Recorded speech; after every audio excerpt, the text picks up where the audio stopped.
on va parler de l'actu un peu du jour. Et n'oubliez pas, on prend du recul pour mieux avancer. Imagine un président d'un pays qui dépense des millions d'euros pour faire du golf. Voilà, c'est ce qui arrive à Trump. Il a dépensé depuis qu'il a commencé son mandat 18 millions d'euros. Ça fait quand même beaucoup de Twingo achetés, je trouve. Hein, voilà. Hein, et donc lui, il n'y a pas de problème. Et pour les fans de Trump, il n'y a pas de problème. Les fans de Trump disent oui, mais Biden a fait je sais pas quoi. On s'en bat les couilles en fait de Biden. Le mec vire des centaines, des centaines de milliers de fonctionnaires. Et lui, il va faire du golf tranquillement avec des millions d'euros d'Américains. Je trouve ça mais immonde, ok, immonde. Voilà, moi, alors après on va me dire oui, mais en France, mais moi c'est pareil. Je chie la gueule de tout le monde là. J'en ras le cul en fait qu'on paye les loisirs de tout le monde. Moi mon loisir c'est pas mon boulot qui me le paye. J'y vais tout seul. Voilà tout simplement. Alors après peut-être que Trump il s'est dit maintenant que je suis président je vais rien payer. Tu vois je suis là. Ah ouais cool. J'ai plus rien à payer c'est fun. Et puis en fait non faut que tu payes mon pote hein, parce que derrière il y a des gens qui crèvent la dalle dans ton pays de merde là. Bon, peut-être qu'ils savaient pas aussi que combien ça coûtait aussi cher, tu vois. Y aller, tu sais, c'est un peu comme quand tu vas dans un restaurant, tu sais, que tu manges sans voir le menu, puis à un moment tu dois payer à la fin, tu dis, ah, sauf que là, c'est pas lui qui paye, c'est les Américains. Après Trump, ben voilà, chacun ses passions, hein, voilà. Faut bien qu'il fasse du golf, hein, parce que maintenant, il arrive plus à bander depuis qu'elle est sur l'île d'Epstein. Bah, c'est normal. Allez, encore du Trump, un peu. Imagine, t'es un discours de Trump et c'est tellement chiant que t'es obligé de boire de l'alcool pour que le temps passe plus vite. C'est ce qui s'est passé sur cette démocrate qui boit de l'alcool. En fait, on sait pas s'ils auront de l'alcool. Pareil, c'est un médicament et on sait pas. On juge nous, mais on connaît rien, tu vois. Et donc elle est là, tranquille, et la pauvre, elle est grillée, elle s'est fait filmer. Maintenant, tout est filmé, ma meuf, ok. Alors, quand tu vois la meuf qui fait son petit retour, tu sais, elle fait un, et comme ça, c'est peut-être pas de l'alcool, hein, ou c'est peut-être de l'alcool à 95 degrés. Quoi. Donc du coup, on sait pas trop ce qu'elle boit exactement, mais en même temps, moi, je serais au débat de Trump, à un meeting de Trump, j'aurais envie de boire, parce que j'arriverais pas à supporter tout ça, tu vois. Je serais là, non, c'est chiant. T'as pas du whisky coca, s'il te plaît? Non, parce que ça, j'en peux plus, là, les gars, Non, voilà, il y a même Melania Trump, je crois qu'elle a oublié, elle dit à tout le monde qu'elle avait oublié de parler, qu'elle parlait anglais. Ouais, parce qu'elle avait marre d'écouter Trump, tu vois. Donc elle, oh non, c'est bon, je parle plus anglais, désolé, excuse-moi. Casse-toi Trump, c'est bon, je parle plus anglais, voilà. Non, voilà, je trouve ça ouf d'en arriver là. Alors après, franchement, ça se fait pas de boire de l'alcool dans ce lieu-là, je trouve ça immonde, je trouve ça... Mais voilà, peut-être qu'elle est malade, il faut qu'elle en parle, il faut qu'elle se guérisse, la pauvre, attends. Après Trump, tu sais, en plus dans ses discours, il parle avec des mots ultra simples pour que tous les teubés du monde comprennent. Alors que la politique, bah c'est compliqué mon pote, faut juste bosser quoi, c'est pas simple en fait. Et donc du coup, en fait, Trump pour moi c'est le pas de patrouille de la politique, tu sais. Pour les enfants, tu sais, on pourrait pas croire c'est Dora l'exploratrice qui pose des questions. Elle est où la carte? Elle est où? Dans ton cul putain. Et donc du coup, Trump, moi je sais quand mes enfants regardent pas de patrouille, j'ai envie de boire de l'alcool. Donc je la comprends cette meuf, je la comprends, hein, bien sûr. Dis-moi si tu la comprends. Qui pense que l'économie française va bien? Bah ils sont 4% les gars. Et ben c'est 4% de riches mon pote. C'est rien d'autre en fait. Parce que nous les pauvres, on le voit que l'économie va mal. On voit qu'on est obligé de faire un crédit pour acheter des bouteilles de lait. On voit tout ça. On voit que pour acheter des fleurs pour ta femme pour le faire plaisir, bah tu le fais pas parce que t'es un gros beauf. Mais putain, merde. En fait, tu sais, les riches maintenant, ils nous regardent, ils sont là. Ouais, bon, allez. Moi ça va, tu sais, je suis sur mon yacht. Mais vous, les pauvres, c'est peut-être votre faute si vous êtes pauvres. Moi, regardez, j'ai un yacht, j'ai 3 maisons secondaires. C'est plus de 3 maisons secondaires, c'est de dire au cube, hein, voilà. Et vous êtes là en train de pleurer, mais bossez. Mais on bosse, mon pote. Mais on gagne pas de thunes, en fait, c'est ça le problème, tu vois. Non, mais moi, ça me rend dingue qu'il y ait des gens. Ou sinon, c'est des potes d'Emmanuel Macron.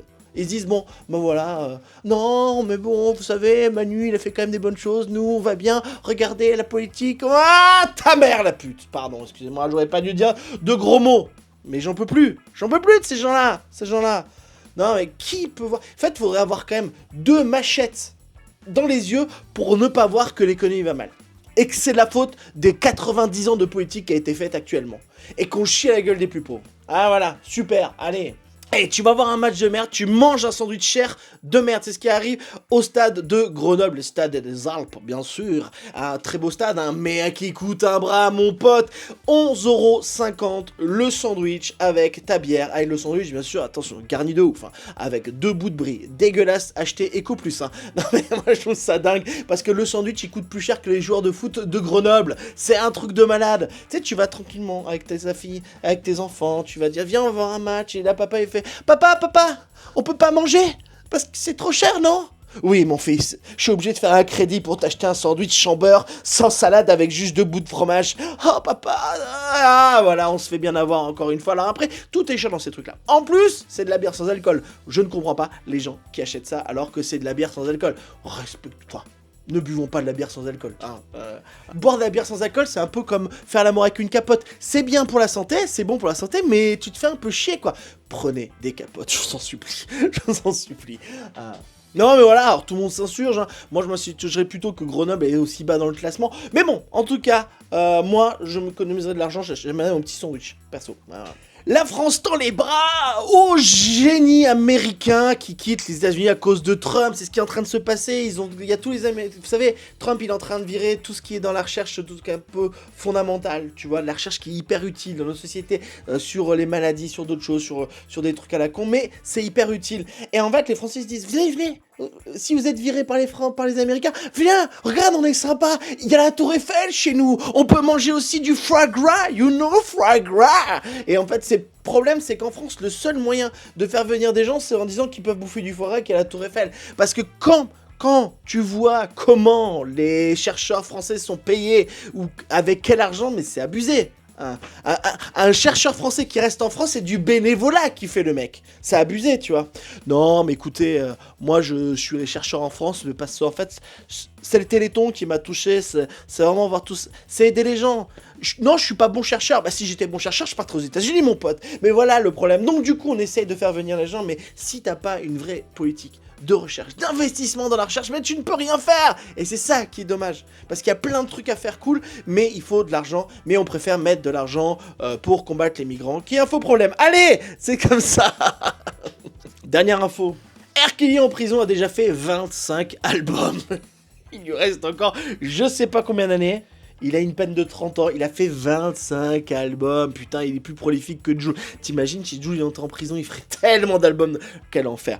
Mais il faut l'occuper, R. Kelly, hein. Faut lui dire, bon, écoute, maintenant, mon R, ouais, je peux t'appeler R, très bien, bah, je sais pas, va faire de la poterie. Non, arrête la musique, on n'en peut plus t'entendre, Moi, je suis sûr que même son coloc de cellules, il doit même dire, ça serait bien qu'il a la peine de mort, hein, parce qu'il en peut plus, il veut le dégager, et les victimes aussi voudraient qu'il ait la peine de mort, mais voilà, R. Kelly, mais quel enfer, 25 albums, en plus ils doivent être nuls à chier, les sujets c'est quoi, hein, c'est le jeu du savon que t'en as marre d'avoir, hein, c'est la bouffe dégueulasse, non, mais voilà, c'est que t'es enfermé, bah voilà, mais en fait, bon, moi je suis pour la réhabilitation des prisonniers, je suis pour qu'il y ait des trucs comme ça. Bon, ça fait juste marrer que le mec a fait 25 albums en je sais pas quelques années, quoi, tu vois. C'est vraiment, ça l'occupe, c'est bien. Non, mais après, d'un côté, ça l'occupe, le gars. On est là, nous, à se faire chier, et ben au moins, lui, il s'amuse un peu, quoi. Alors, ce qui est bien, c'est que ces 25 albums, ils sont pas écoutés, ils sont écoutés par personne, mais en même temps, il fait du R&B. Maintenant, plus personne écoute du R&B, donc du coup, il serait autant écouté en prison que là maintenant, tu vois. Ou peut-être qu'il se dit, le R. Kelly, qu'en fait, s'il sort un hit, il va pouvoir sortir de prison et Non, t'es qu'une merde, R. Kelly, et j'espère que tu vas rester longtemps en prison. Merci d'avoir vu cette vidéo, j'espère que vous avez apprécié. Et puis n'oublie pas d'improviser ta vie, bien sûr.